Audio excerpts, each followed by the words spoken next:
What's up, guys? Welcome back to the channel and welcome back to the Bianconeri zone and welcome back to a new daily news video where we are going to talk about the media convinced that we don't need to sign defenders in January, or we might need to sign defenders in January, but the main target, or one of the main targets, should be the attack. And Raspadori's name is back up there, and actually it has never gone away, and it involves Danilo going the other way because Conte wants Danilo apparently, and we still want Raspadori. I will talk about why that sounds and is right now so should I say disturbing or like confusing as of why and how Raspadori in any way can help this team score goals. That's one. Second part is Yildiz.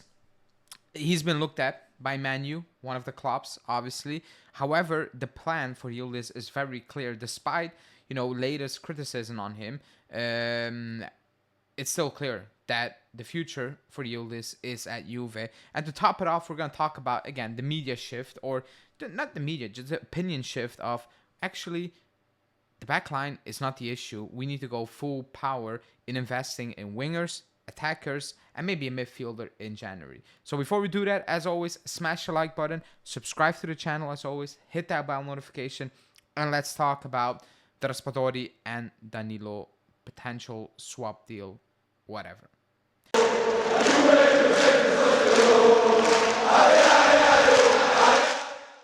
Okay, so Raspadori. Bremer goes down. We need a defender. Cabal goes down. Actually, we need two defenders. We cannot beat Lecce. Forget about the defenders. We need attackers. That's not the way to go, obviously. We need help in the attack in a number 9. Because Milik is Milik, and you cannot count on Milik, nor should we count on Milik. And Vlahovic was the only player we have, and he's injured now, and you have nobody left. That's the situation, Oh, it's nothing for Vlahovic. Been missing for 2 weeks right now, Oh, it's nothing for him. Out for a month, So that was the situation. The squad was not perfectly built in the summer, and we knew that, everybody knew that, excuse me. But Raspadori, of all people, like, when I read the news, I was like, give them Danilo and let them keep Raspadori. That's how I look at that. Like, even if Conte somehow, in some way, makes Danilo play well, good for Napoli, good for Conte, good for Danilo, I guess. But get him out of the club. I don't care how, to who. I absolutely do not care. If you can get rid of him, fine. But that means you need to have two defenders in at least, I think we should have two with Cabal and Bremer going down. But if you move on Danilo, then 100% it needs to be two. For Raspadori's sake, like, the Danilo one is easy for me. I don't care where you sell him to. Like, I actually do not care if you sell him to Inter. It's not gonna happen. But people are scared to improve a direct, a rival, like somebody you're competing with. Danilo is rubbish. So if you get him out, you get him out. Fine. On Raspadori, really quickly,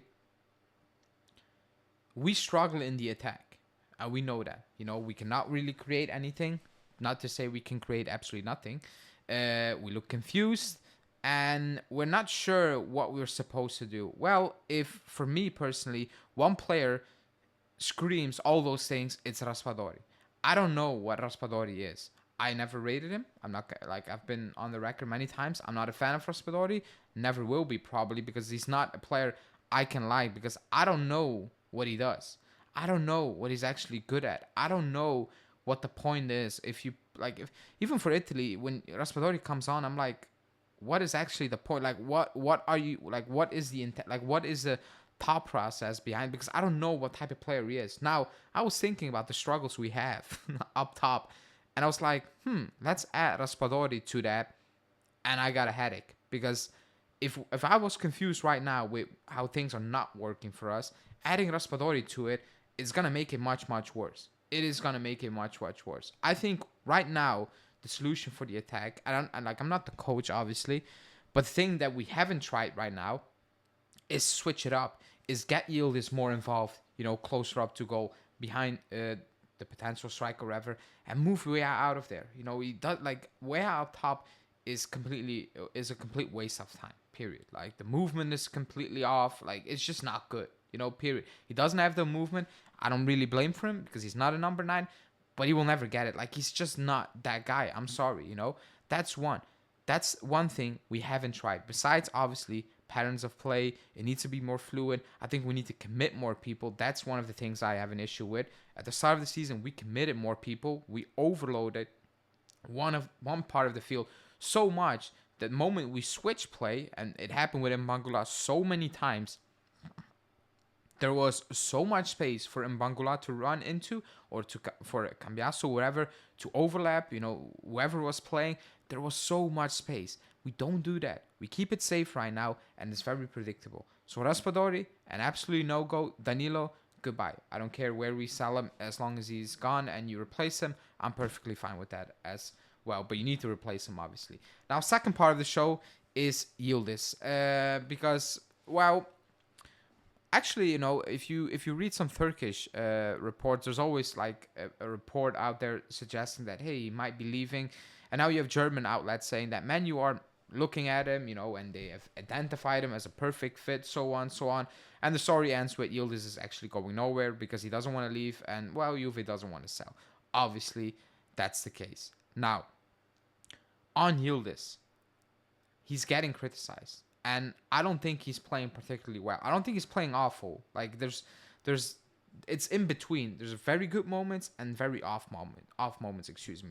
Right now, because he's not as direct as Conceição, so Conceição will look better because he's extremely direct and it's intense. With Yildiz, that's not the case.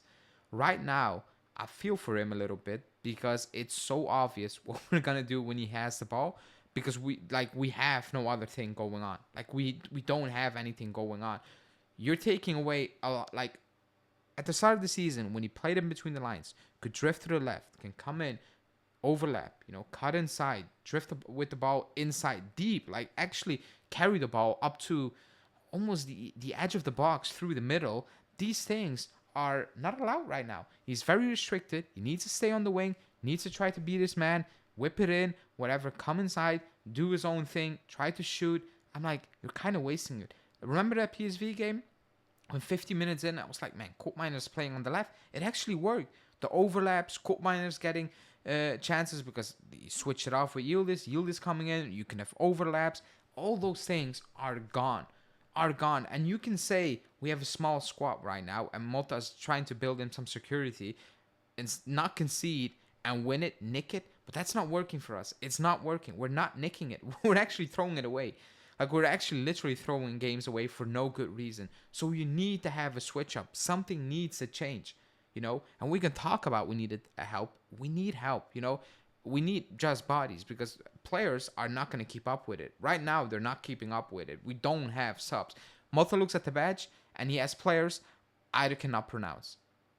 You know, coming from the Primavera. That's ridiculous. That's not okay. You threw them on against Lecce for no good reason at all as well. It was 1-0. There was no point of making those decisions. But right now, the only thing Motta can do is switch things up. Try something different because doing the same thing, it's not going to click. The way we're playing right now up front, is just not going to click. It's impossible that it's going to click because there's nothing to suggest we're one moment away from it clicking into, I don't know, second gear, even first gear at this point, you know. We're just standing with the handbrakes on right now. But that's not the case right now. So the only thing Motta can do right now to help Yildiz and so on in that attack, I think, is make a decision in the way we set up, you know, until January, until players come back. So let's see if Motta will do that. But going off recent comments, I'm going to say he's just not going to do it because he admitted that Koopmeijer is not playing in his ideal position right now. But it is what it is. And what it is it's very poor. You know, that's just what it is. But that's it. Let me know in the comments. What do you think about Raspadori? Because I know a lot of people actually do rate Raspadori. And I do not know why they do. So explain to me in the comments. And yeah, like the video. Subscribe to the channel. And I will speak to you guys tomorrow. Ciao.